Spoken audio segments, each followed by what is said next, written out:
I'm back. Dr. DePass, The Lion of Mars, Chapter 7, Left Behind. Cy's stern face stared at us from the inside of his helmet. Past the dune, I could see the lights of the yellow submarine. Ileana was at the wheel. They found us, I cried. Cy, Trey shouted. See, I told you, Flossie said. If I'd known, I would have held it in, Vera muttered. After quickly assessing my injury, Cy helped me into the yellow submarine. Everyone else piled in after me. The rover was quiet as we headed for home. I don't know what you children were thinking, Cy said in a horribly calm voice. It was somehow worse that he wasn't shouting at us. We didn't mean to, Trey began. Cy cut him off. You didn't mean to steal the rover? Trey flinched. How did you find us? Vera asked. There's a tracking device on all rovers, Ileana explained. We put them on after Lisa died in a rover accident, Cy added. She did? Flossie asked, shocked. I didn't know that. It was news to me, too. In fact, the only thing I knew about Lisa was that she had been a nanny. But dying in a rover accident? That was one secret the grown-ups had actually managed to keep on Mars. Well, now you know, Cy said. If we hadn't found you, you could have died in one too. No one said anything after that. You fractured your clavicle, Memes told me, studying the handheld x-ray device. That's your collarbone. I was lying on the examination table in a small medical bay. The room had all sorts of diagnostic equipment and cabinets with medical supplies. It smelled of antiseptic cleanser and was my least favorite part of the settlement. Nothing good ever happened here. This was where you got shots and had cavities filled. I'm concerned you may have a concussion too, she said. What's that mean? It means your brains got rattled around. I will be waking you up every few hours tonight to make sure you're okay, she said. It's going to be a long night for both of us. Sorry, I said. All right, I need to put a sling on your arm to keep it immobilized. It's going to hurt a little. A little? By the time she was finished, I was panting from the pain. How is your pain level from 1 to 10, she asked me, with 10 being the worst. 100! She opened a cabinet and surveyed a shelf. I probably should have ordered more painkillers for the supply ship. Excuse me. The door opened and Phineas walked in, fear crossing his face when he saw me. How bad? He demanded. A fractured collarbone, maybe a concussion, Memes said. Phineas put his hands on my cheeks. He looked like he'd been crying. His eyes were red and puffy. I swear you took 5 years off my life, he scolded. Sorry, I whispered. I seem to be saying that a lot. What were you doing? We just wanted to see the alien ship. There is no alien ship, he said. He added softly, and you could have died. I've never heard him sound more disappointed in me. Cy said Lisa died in a rover accident. What happened? Memes and Phineas exchanged a long look. It was like they were having an entire conversation without saying a word. Finally, Phineas sat down with a groan. You're having pain again, Memes asked him. He nodded. Do you want something for it? Phineas waved her off. It's nothing I can't handle.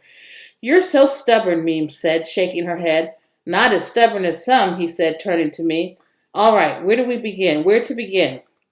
Phineas smoothed his hands over the top of his cane. You know that during the early years of the settlement, we collaborated with other countries? He asked me. I nodded. Everyone knew that. It was very collegial. The railway was the joint project between all the countries. It was an incredible achievement for engineering, but even more so for cooperation. We joked that such a project would never have happened on Earth because of all the red tape. What's red tape? I asked.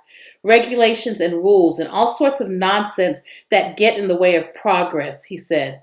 We have rules here on Mars, though, I said. Yes, I've noticed. You're not very good at following them, he pointed out. Whoops, he was right about that. After several years, relations between various countries on Earth started to deteriorate. Countries began fighting over mineral deposits discovered in Antarctica.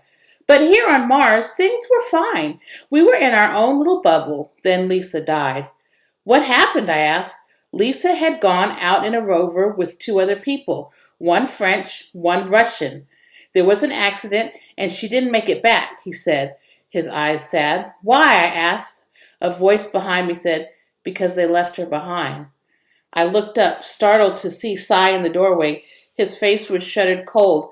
Lisa was injured, and they left her there to die. Phineas sighed and looked down, squeezing his cane. Now you know why we have no contact with the other settlements, Cy said. Memes helped me into my bed. I couldn't lie down because of the sling, so she propped me up with the pillows. But I was asleep before she even turned out the light. I dreamt that I was back in the overturned rover, but it was different this time, scarier somehow. I looked at the seat next to mine. Trey was gone, but where? I looked ahead at the driver's seat. It was empty too. So was the one next to it. Trey, Flossie, Vera, where are you? No one answered. Then I heard the rumble of the rover. I plastered my face to the window and saw the yellow submarine driving away without me. Wait, I shouted, banging on the window. Don't leave me. But the rover kept driving, leaving me behind, just like Lisa, alone. I woke up with the shout, my heart pounding. Albie's light clicked on, and he was out of bed and by my side. Belle, he asked anxiously, are you in pain? Are you okay? No, you're not in pain? He asked confused. I'm not okay. Then the terror of the stress of the day caught up to me, and I burst into tears. It's okay, Albie said, handing me a tissue. You're safe now. You're back. It was so scary, I whispered. Yeah, he said, I can't imagine. Do you want me to get memes? No, I said. She'll be in here in another hour to wake me up to check my head. Albie got back in bed and reached to turn off the light. Can you leave it on? I asked. Sure, he said. I looked around the room, seeing all the familiar things, Albie's cap, the drawings on the wall, Leo at my feet, calmed me until I could finally breathe again. Phineas told me what happened to Lisa, I said, and explained what I'd learned. It makes sense now, he said. What makes sense? The grown-ups were all angry when Lisa died. I didn't understand why, he said, shaking his head. How could they just leave her? I don't know, I said. Albie gave a low whistle. No wonder we aren't allowed to have contact with the other countries. I stared at the ceiling, remembering the terror. It wasn't until Albie's snores filled the air that I felt safe enough to fall asleep again. And here's the letter. Secure communication, via secure communication. Date 3/15/2091 from CDR Dexter to U.S. Terrestrial Command. Message situation report. Due to an accident, Rover 2.0 Enterprise is permanently disabled. We only have one working rover now. Please advise. Cy Dexter, Commander, Expeditionary and Settlement Team, United States Territory, Mars. Come back for Chapter 8, Animals. See you soon. Bye.